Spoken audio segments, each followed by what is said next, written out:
Hello viewers, ఎలా ఉన్నారు? నేనైతే బాగున్నానండి. మీరు కూడా బాగుండాలని ఆశిస్తున్నాను.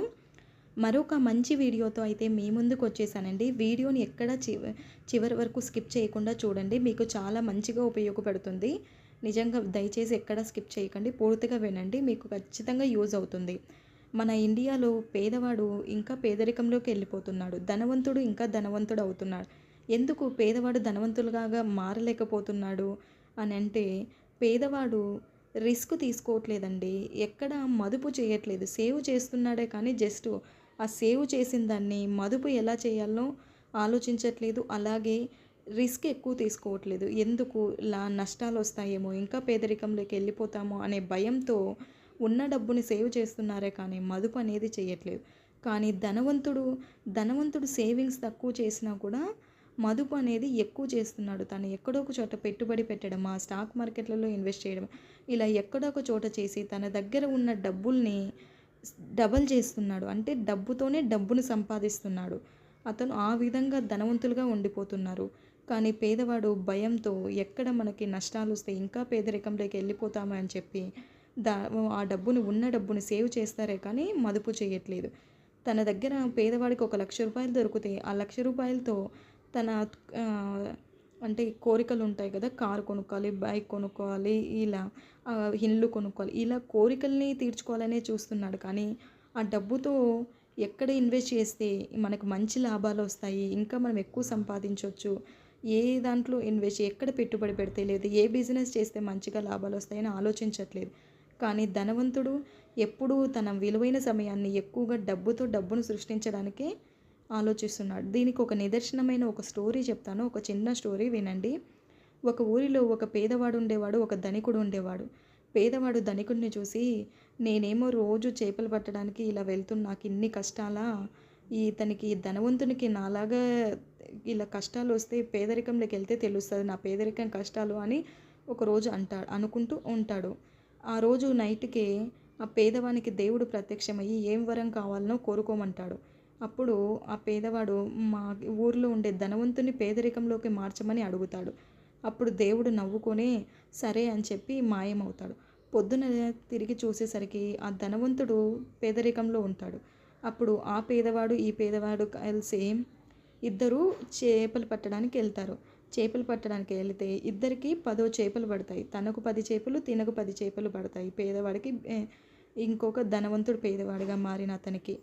ఈ పేదవాడు, అమ్మ నాకు ఈరోజు 10 చేపలు పడ్డాయి అని చెప్పి మా ఇంటిల్లిపాది ఈరోజు మంచిగా భోజనం చేసుకొని తినాలి వీటిని అమ్మి అని చెప్పి అతను వెళ్ళి తింటాడు.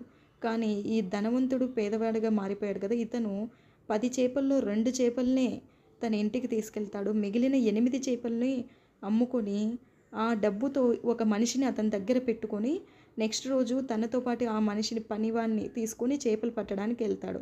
ఇతను మాత్రము ఆ 10 ముందు రోజు పేదవాడు 10 చేపల్ని ముందు రోజు తినేసి ఎంజాయ్ చేశాడు, ఆడికి అయిపోయింది. కానీ నెక్స్ట్ రోజు ఇద్దరు చేపలు పట్టడానికి వెళ్ళాడు. ఆ ధనవంతుడు పేదవాడిగా మారిన అతను తనతో పాటు ఒక పనివాడిని తీసుకొని వచ్చి చేపలు పట్టడానికి వెళ్తే తనకి 20 చేపలు పడ్డాయి, తినకు 10 చేపలు పడ్డాయి. చూడండి వ్యత్యాసము. తను డబ్బుని సృష్టించాడు. వచ్చిన 10 చేపలని ఒకే రోజు తినలేదు సంతోషంతో. అతను దాంతో 2 చేపలతో సరిపెట్టుకొని అలా చేశాడు. ఇతను మాత్రం 10 చేపల్ని ఒకే రోజు తినేశాడు.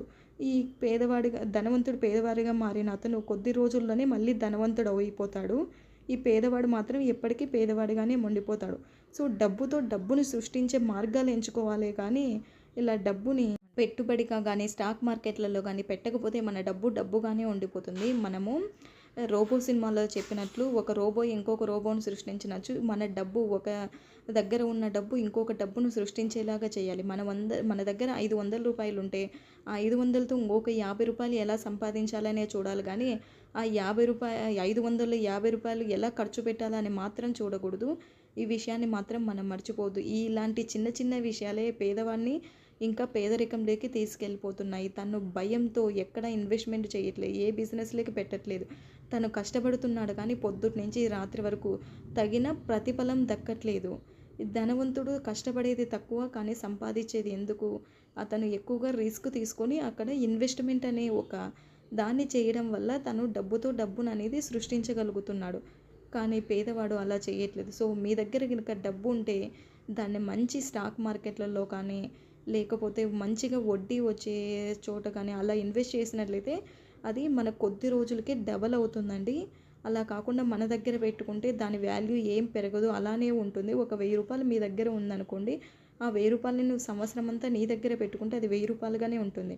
దాన్ని ఎక్కడన్నా ఇన్వెస్ట్ చేశావంటే ఆ రూ. 1000కి ఇంకొక 300, 400 యాడ్ అవుతుంది.